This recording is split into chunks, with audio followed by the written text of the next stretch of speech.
Hey guys, comic verse के एक और एपिसोड में आप सभी का स्वागत है। तो फाइनली ऊपर नीचे आगे पीछे up and down round and round हर कहीं आतंक फैलाने और अनगिनत करोड़ों हजारों लाखों गैलेक्सीज डिस्ट्रॉय करने के बाद उल्टी सन का आतंक आखिरकार खत्म हो गया। एक ही यूनिवर्स था जिसे डिस्ट्रॉय नहीं कर पाया और उसके आसपास भी नहीं भटक पाया। वो जानते हैं कौन सा? Comic verse. तो अगर इसी बात पे आप लोगों ने सब्सक्राइब नहीं किया है तो नीचे वाला सब्सक्राइब बटन लाल रंग का दिख रहा होगा, टच करके ग्रे बना दो। बहुत ही जल्दी 700 के होने वाले हैं, कर दो। और अगर मेरी टी शर्ट अच्छी लग रही है तो comicverse.com जाके शॉप अवे कर लो। लो के डिस्काउंट कोड का यूज करना मत भूलना। और हालांकि व्हाट इफ के फर्स्ट सीजन को लेकर मेरी थोड़ी बहुत मिक्स्ड फीलिंग्स हैं, क्योंकि एपिसोड की कंसिस्टेंसीज कभी अच्छी और कभी बुरी रहती रही है, लेकिन फिर भी ऐसी एक चीज है जिसके बारे में हमें बात करनी जरूरी है, और वो है इसकी एंडिंग एंड पोस्ट क्रेडिट्स के बारे में। तो कॉमिक वर्स से मैं हूं मोहित और आज हम लोग करने वाले हैं व्हाट इफ के सीजन 1 की एंडिंग और पोस्ट क्रेडिट सीन के बारे में बात। तो बिना अपनी टीम को धोखा देके उनसे कंचे छीने चलिए शुरू करते हैं।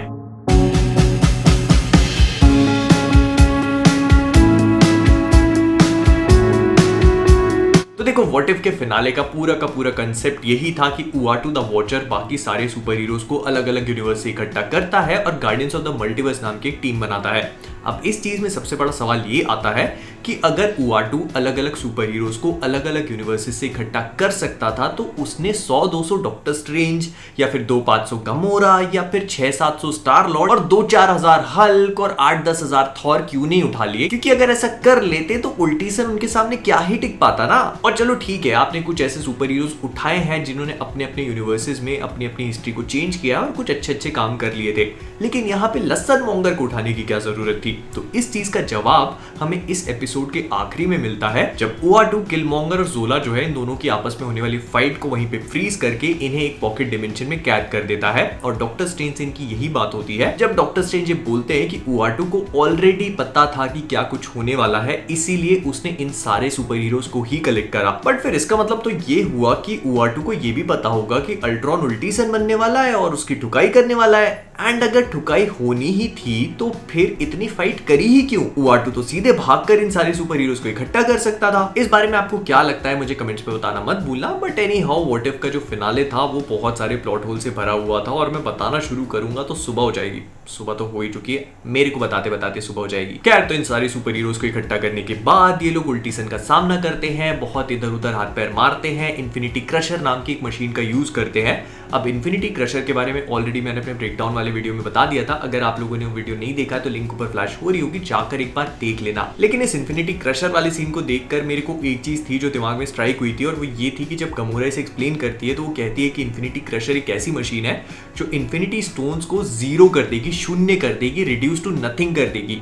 ये चीज एक्चुअली में जो एवेंजर्स एंड गेम में थानोस ने किया था, मतलब इन्फिनिटी स्टोन्स को इन्फिनिटी स्टोन्स का इस्तेमाल करके ही डिस्ट्रॉय करना, उसने तब ये कहा था कि उसने इन्फिनिटी स्टोन्स को रिड्यूस टू एटम्स कर दिया है। मतलब वो रिड्यूस टू नथिंग नहीं हुए थे, छोटे छोटे एटम्स में डिस्ट्रॉय हो गए थे। तो इस तरह से इन्फिनिटी क्रशर काफी ज्यादा एफिशिएंट मशीन है। इनफैक्ट इस पूरे कंसेप्ट से हमें ये भी समझ में आया कि जितने भी इन्फिनिटी स्टोन्स है वो दूसरे यूनिवर्स में पावरलेस तो नहीं होते, लेकिन हर एक इन्फिनिटी स्टोन दूसरे यूनिवर्स के लिए यूनिक है। और समहाउ आई थिंक कि मार्वल वालों ने इस चीज को बहुत सोच समझ के डिसाइड किया होगा, क्योंकि अब उनके मेन यूनिवर्स में इन्फिनिटी स्टोन्स डिस्ट्रॉय हो चुके हैं, और क्योंकि ये इतने ज्यादा पावरफुल आर्टिफैक्ट्स हैं कि आगे फ्यूचर में काम आ सकते हैं, तो इसीलिए उन लोगों ने एक विंडो ओपन रखी है कि अगर कभी भी भविष्य में ऐसा लगा कि इन्फिनिटी स्टोन्स की जरूरत है तो किसी दूसरे यूनिवर्स से जुगाड़ कर सकते हैं। नहीं तो पता लग रहा है कि दूसरे यूनिवर्स के इन्फिनिटी स्टोन्स अपने यूनिवर्स में काम कर ही नहीं रहे हैं और अपने यूनिवर्स के तो डिस्ट्रॉय हो चुके हैं, तो एक तरह से स्टोरी लाइन ब्लॉक ही हो जाती ना। And I am pretty sure कि आगे जाकर ये किलमॉन्गर और इन्फिनिटी स्टोन्स का जो पूरा सूट वूट वाला सीन है ये कहीं ना कहीं बहुत इंपॉर्टेंट पार्ट प्ले करेगा। स्पीकिंग ऑफ विच,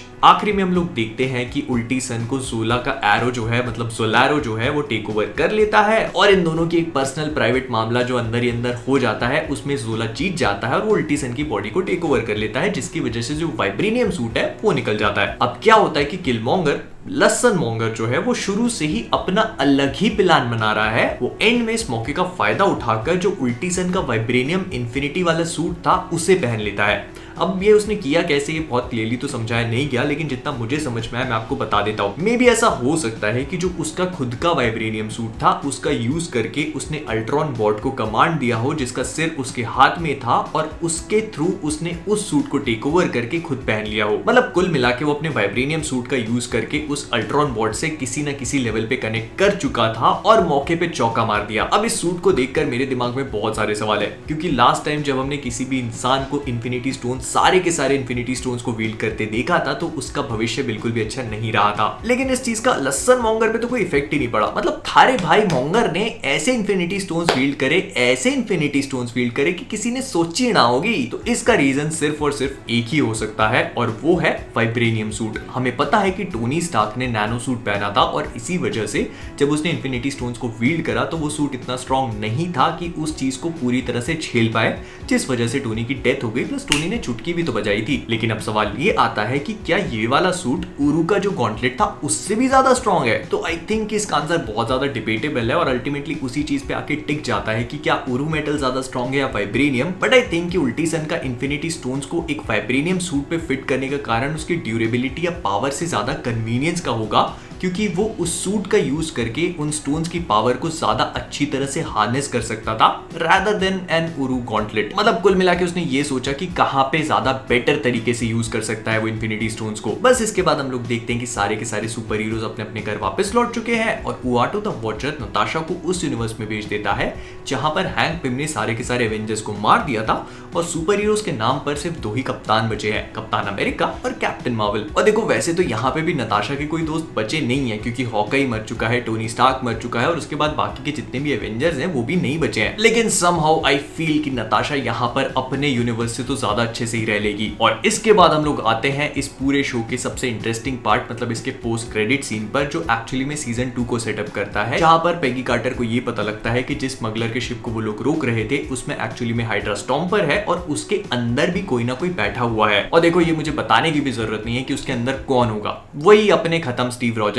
बट इसके आगे हमें कुछ दिखाया नहीं गया, तो जितना भी जो कुछ भी है सब चीजें स्पेकुलेशन पे आ जाती है। बट समहाउ आई थिंक इसके अंदर मौजूद स्टीव रॉजर्स अभी भी खत्म टाइप के ही होंगे, क्योंकि अगर वैसे बॉडी बिल्डर टाइप के बन जाते हैं सुपर सोल्जर सीरम लेकर, तो फिर हाइड्रा स्टॉम्पर के अंदर बैठते ही क्यों? फिर इसके बाद दूसरी पॉसिबिलिटी ये आ जाती है कि वो बूढ़े हो चुके हैं और बस जैसे तैसे पहुंच गए यहाँ पर। लेकिन अगर वो अभी भी जवान है और इस हाइड्रा स्टॉम्पर के अंदर हैं, तो सवाल ये होता है कि ये सब कुछ हुआ कैसे? तो देखो पॉसिबिलिटी सच में एंडलेस है, लेकिन फिर भी इस चीज को लेकर अगर अपन थोड़ा बहुत दिमाग लगाएं तो ऐसा हो सकता है, क्योंकि हमें पता है कि हाइड्रा स्टॉम्पर एक टाइम पर टेसरैक्ट से पावर्ड अप होता था, तो कहीं ना कहीं इस सूट में अभी भी उसकी पावर का कुछ ना कुछ हो, और उसी वजह से जब तक स्टीव रॉजर्स इस सूट के अंदर रहेंगे तो वो एज ना हो। या फिर ऐसा भी हो सकता है कि हाइड्रा वालों ने कुछ ना कुछ एक्सपेरिमेंट करे हो इनके ऊपर, और उस वजह से ये अभी भी वैसे ही हैं। या फिर तीसरी पॉसिबिलिटी ये हो सकती है कि ये पूरी तरह से बुढ़ा गए हैं और बूढ़े होकर ही सूट में बैठे हुए हैं। जब तक इस सूट में वो हैं तब तक वो बूढ़े रहकर भी इसे चला सकते हैं,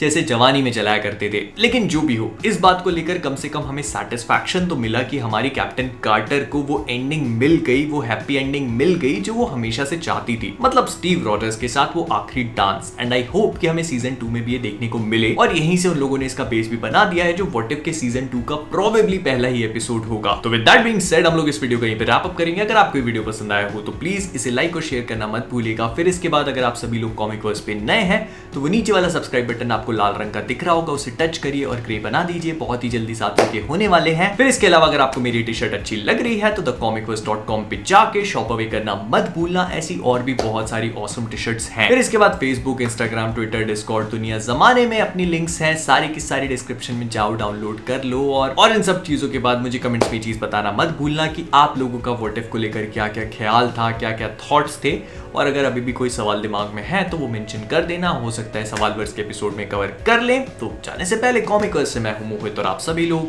as always keep being awesome.